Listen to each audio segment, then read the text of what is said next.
Mama, mashamba yetu Kishemvule tayari yashafika kwenye paliji. Ndio mwanangu. Mimi naishi tu ni bora niende nikapalilie miogo na tumbako. Shule ishanishinda. Nimefukuzwa shule. Unasemaje? Nimefukuzwa shule. Bakari, mbona kama umeduaa mme wangu? Mtoto ndoto zake ndo zimekufa hivyo. Oi!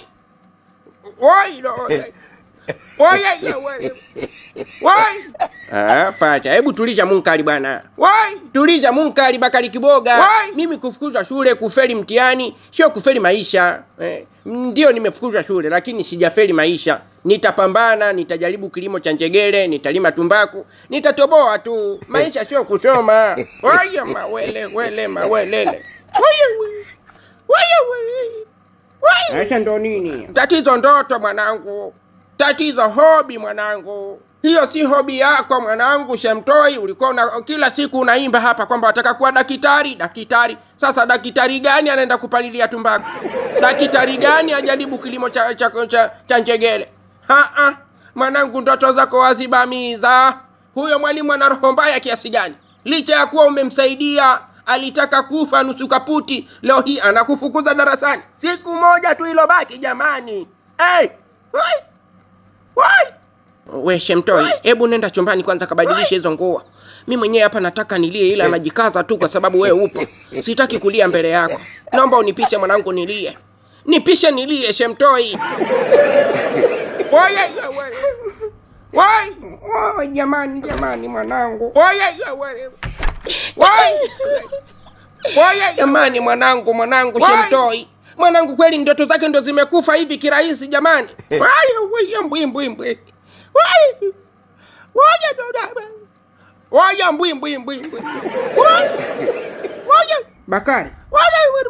Bakari, unajua wewe nasijui unatania. Bakari ndo kilio gani hicho jamani wewe? Acha utani Bakari. Bakari Kiboga mme wangu. Hebu basi punguza jamani, wewe umezidi sasa. Kulia gani huko mwenzangu? Kulia gani huko unalia hadi paka, milio ya paka ndugu yangu. Mbona unanitisha? Hebu nyamaza basi, inatosha. Hiyo sauti nyingine ibakize ya kunibembelezea mimi baadaye. Bakari mme wangu.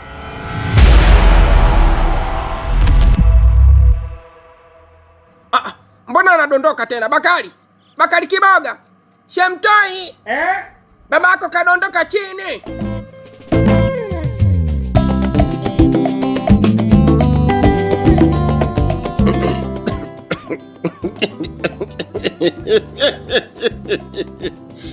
Kamishina. Hicho kichwa ujipu. Mungu wewe, msimamie katika hili. Msije nikabwabwaja. Kamishina, samahani kumradhi. Mimi nina kaugonjwa kidogo kakucheka. Naomba uniwie radhi.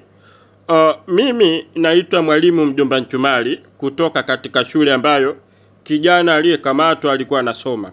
Kwa hiyo nimeagizwa na mkuu kuja kusimamia hii kesi. Lakini mkuu ametoa msamaha wa mwanzo. Akasema hii kesi ni heri ishe tu kwa sababu sasa hivi wako busy na mitihani. Kwa hiyo itachukua muda mrefu sana yeye hadi kumaliza mishemishe za mtihani kuja kuendelea na hii kesi. Hivi alisema kama inawezekana kijana mwache huru tu. Halafu kama litatokea lingine la kutokea, hatua nyingine za kisheria zitafuata zaidi. Ni hayo tu kamishna, hakuna mengine. Nimekuelewa Mura. Lakini jitahidi sana Mura kukaza kishundwi. Kwa sababu kwa kucheka huko Mura watakuja kukufyetua kizazi wenzako. Sawa Mura? Mjomba Nchumali jikaze wewe. Mbui. Sawa Mura. Nimekuelewa Mura. Huyo ndo kamishna bwana. Kamishna mkuu wa kituo cha polisi. Na kichwa chake kilichobunguluka kama mbegu ya fenesi. Sawa Mura. Nimekuelewa Mura. Kamishna, mbona kama huyo bwana utani umezidi sana? Maana maneno anayozungumza mimi nayasikia dhahiri kabisa. Haiwezekani akwambie kwamba wewe una kichwa bungulu kama mbegu ya fenesi. Wewe tulia tu kicho. Ndio namchezea timing hapa, ajaye tu kwenye mifumo yangu. Anaweza kaingia selo muda wowote. Mbona kama wananiteta? Hawa wanataka Wananitafutia sababu. Kamishna mkuu wa kituo Mura. Mimi nadhani taarifa ninokuletea umeipata vizuri.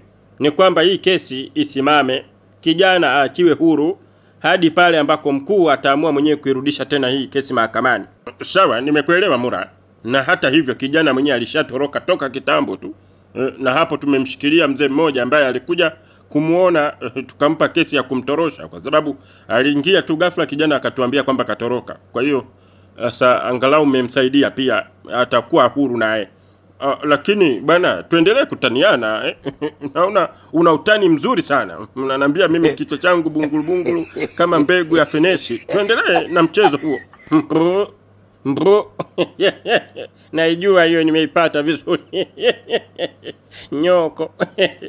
Mimi na kipindi bana kamishna mkuu. Umesikia Mura?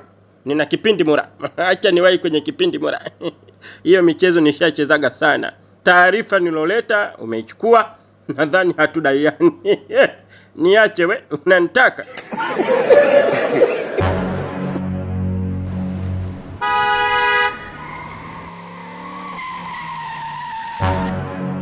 Kumbe mama moya ya Kiafrika hii from Buza.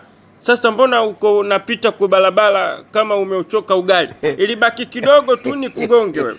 Mkongomani babangu, samahani kama nilikuwa nimekuzibia barabara. Samahani sana. Stress zimenijaa kichwani, naomba uniache. Ni shida gani na kusumbua mamaangu? Hebu niambie, uko na peti moya from Congo DRC Goma. Niko na pesa mingi, naweza nikakusaidia mamaangu. Uwe Mkongomani mbona kama anataka kunivuruga akili tena? Uwe Mkongomani we, mimi zako nimevuruga hapa, ulitaka kuniburuta na mgali wako nimeruka kwenye msingi huku nimekupisha.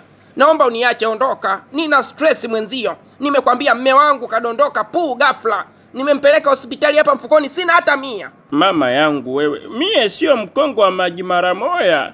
Mie ni peti moya ya Congo from DRC Kinshasa. Lingala yenyewe kutoka katikati ya msitu wa Congo. Kijana moya yenye pesa nyingi, lakini umri yake ni mdogo. Kwa nini unakatala msaada wangu mama? Mie nataka kukusaidia kutatizo lako, shida hiyo nkutatulie. Huyu atanisaidia kweli huyu? Mkongomani huyu, maneno tu mengi, amekuwa mengi maneno. Sijui kama ataweza kunisaidia kweli. Maana mimi nahitaji pesa. Mume wangu nimempeleka hospitali na sina hata senti 5. Kapata stroke ya ghafla, kaanguka baada ya kusikia mwanawe amefukuzwa shule, ameshindwa kufanya mtihani. Sasa huyu baba, wewe Mkongomani babangu, mimi nina shida mwenzio ya pesa. Mume wangu anauma hospitali. Sasa hiyo ni shida mudogo mamangu. Naweza kumaliza mwenyewe tu. Mie kijana moya yenye pesa mingi, wakuniita kwa jina la Le Guitariste Patroni. Hebu sema Le Guitariste Patroni. Le Guitariste Patroni. We Mkongomani babangu, mimi kutamkayo maneno yamenishinda. We kama unanisaidia nisaidie babangu hela, niende nikamtibu mume wangu. Mama yangu moya hii ya Buza inashindwa kusema Le Guitariste Patroni. Ila sio mbaya. Kaa kugali tutembeze tuondoke. Nikae kwenye gari tutembeze? Tutembeze kitu gani? We kumbe kibaka Jamani kibaka!